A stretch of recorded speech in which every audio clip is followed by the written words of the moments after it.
let me give you a sense of where we're going. If you ever get lost over the 2 days of this workshop, always come back to this. The success of a company just boils down to its sum total of all the decisions being made. That's it. So clearly you live and die based on the decisions that your customers make. You live and die based on the decisions that government agencies that may regulate you, contractors, the industry, and obviously you live and die based on the ultimate decisions your employees make.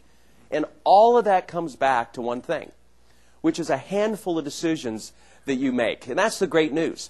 There are only about a half a dozen decisions that if you get those right, everything else just seems to fall right into place. But you get them wrong. It doesn't mean you won't be successful. It doesn't mean you won't grow the whole bit. But it's just going to be a lot easier if you get these right.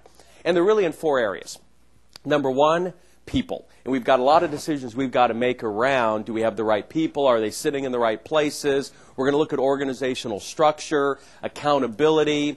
Are they trained right? Is there orientation? Do we have them all aligned? So we've got some people decisions. Number 2, you've got to decide on your strategy. Now, everyone by default has a strategy. But what you've got to focus on is having a viable strategy. And let me just give you the hint.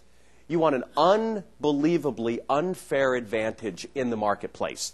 That is your goal. Now, government's role is to make sure that they create a level playing field. Your job is to unlevel that field. Number 3, nothing happens if you don't execute on it.